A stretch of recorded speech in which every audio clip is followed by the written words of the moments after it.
I got swords down under. What's up, you guys? Artemis Prime here doing another Marvel Select figure review on the Marvel Select Black Widow figure. This is just recently released. It is more of a repainted reissue of the Disney Store exclusive Black Widow that you could see right here. This one being purple, this one being pretty much the same exact thing, same base and everything, except it's painted all black, which I think is kind of cool. If you guys had seen my interview with Zach Oat from Diamond Select Toys, he was saying earlier that they will not be able to release a Black Widow Captain America Winter Soldier movie figure, so I think this is something just to tie us over until they're more likely to make one later on. That's what I'm thinking is happening. Anyway, I got this at my local comic book shop, Coastside Comics. If you can't find your Black Widow figure at your local comic shop, you can find it at Big Bad Toy Store. Big! Get your big badass toys at BigBadToyStore.com. Click the link in the description below. So we have the typical Marvel Select packaging over here with this sticker that sometimes I peel these off. Do you ever do that? You know, you could like peel this off and then cut around it right here and use it for something. And I do that every once in a while, not all the time. But anyway, this looks like a new picture right here on the side. I think the other box had a different artwork on the side over here. I could be wrong about that. And it looks like we're seeing the same purple version of Black Widow right here. And then there's a bio on Natasha Romanova, and you could read that. You can go ahead and pause that now. And then on the back of the packaging, it shows a couple other figures that we have available from Marvel Select. So we have this Hawkeye, which I have, but I have not reviewed. And then there's also a classic Thor, which I do not have. Then there's the side of the packaging, not much to look at over there. There's the bottom, and there's the very top. All right, enough packaging. Let's get to it and crack her open. So here's Black Widow out of the packaging, and I gotta say, overall, I like this figure. She does have her shortcomings, pretty much the same shortcomings that we had with the purple version. First off, she does not come with these pistols right over here. Those are Deadpool's, the Marvel Select Deadpool's pistols. Aside from that, there's also some other issues I'll get into later on, but I do like the figure, and I'm glad that they released this black version of Black Widow.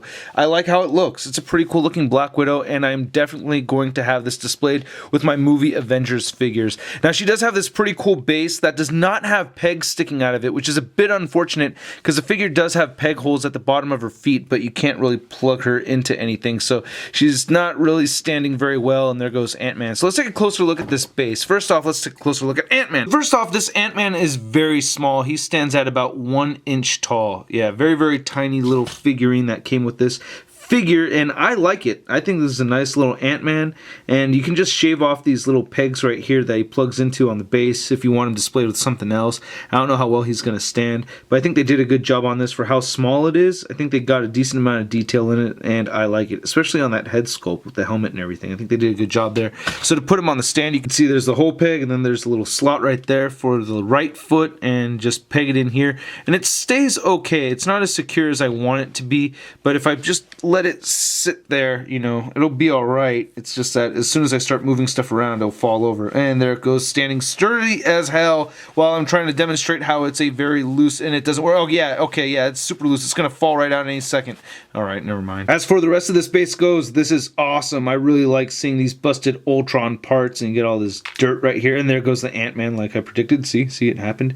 But yeah, so you just throw him out right there, and then yeah, you can see all the little wires popping out over here. All this dirt and stuff. This is really cool. I really like this. The wood looks pretty nice too.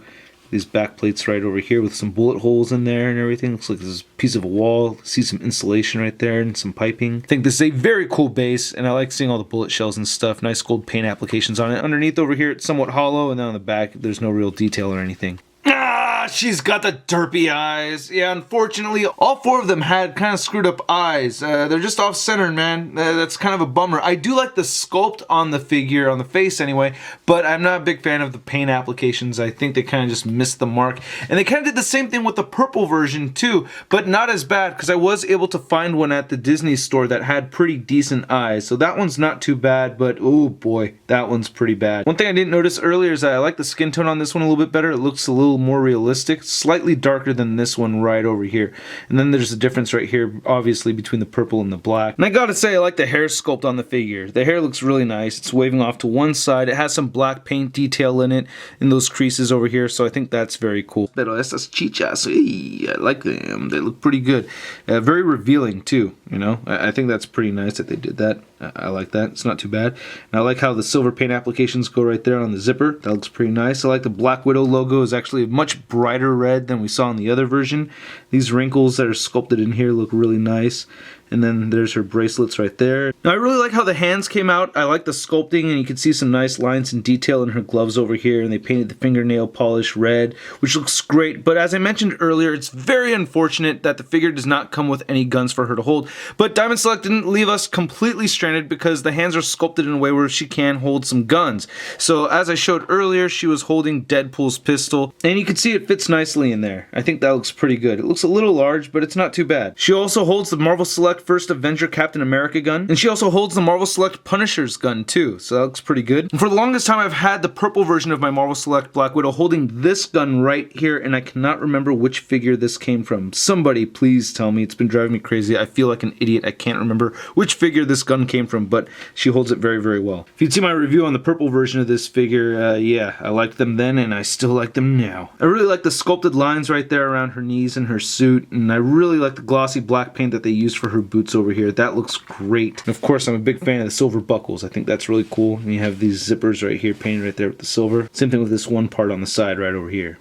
Now, I personally don't think that this figure has the best articulation, but it's not bad. You can still get her into some cool poses. You can turn her head left and right quite easily. Her head's on a ball peg. You can get her to look up just a tiny, tiny bit, and she does look down a fair amount. It's just hard for it to stay, but you can let her, oh, it looks like she's just looking head on more than downward. And you can pop the head off, so I can switch these. And so she also has a little bit of a neck pivot as well. She has shoulders that move outward, they move forward. She bends at the elbow, rotates at the elbow, and the bracelets, you can rotate these around if you wish. And the wrist rotates side to side, no hinge at the wrist at all. She does have a waist joint right over here, and you turn that side to side, and you can move the belt around just a little bit. She has hips that move outward, and you can move them forward, but they start to swing out sideways, which is very irritating to me. There's this line right here in the sculpt, which makes me believe they meant to put a swivel right there, but nope, there's no swivel over there. She does have double jointed knees, and then she has ankles that move down, up, and they rotate side to side. So no ankle pivot, no thigh swivel on this.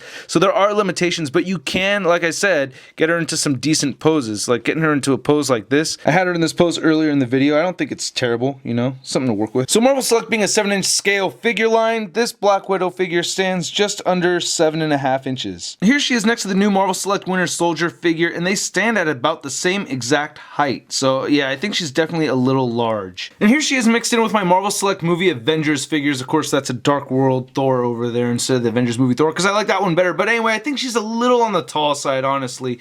But overall, I mean, she fits in well with this setup, I think. And here she is standing side by side to the original version. So yeah, you can see they are very, very similar. I like this figure more. If I had to pick just one of them, I would go with this one right here. And here she is next to the very sought after Marvel Legends Captain America the Winter Soldier Black Widow movie figure. And you can see this Marvel Select figure would not be a good substitute for this figure over here. And here she is next to the Hasbro 2-pack Black Widows. Thank you, Book Nice 10. Thank you, Fancy Pants Jr. and Chipunkas. Here she is next to the Toy Biz Black Widow figure. And then here she is next to my custom Black Widow figure, which is now totally obsolete. Black Widow party, yeah! Hey, what are you doing back there? So I don't think this is a bad figure. I'm definitely not going to say this is a great figure. The two biggest things that bother me about it is that she does not come with weapons, and she is too large. She just stands a little too tall for Marvel Select scale even. So other than that, I think it's pretty cool. The articulation doesn't really bother me too much, and I really like the sculpt of it. And I think the paint applications on this black version are a lot cooler than the purple ones. So I think it's a nice sculpt. I mean, look at that. Come on, you can't argue with that. It's not too bad at all. Anyway, I hope you guys liked my review.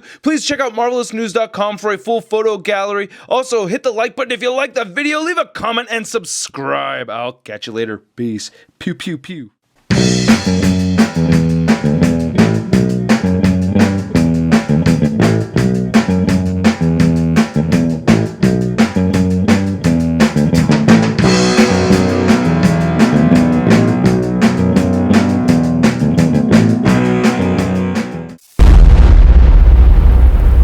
Crispy. If you can't find yours at your local LSCB, if you can't find your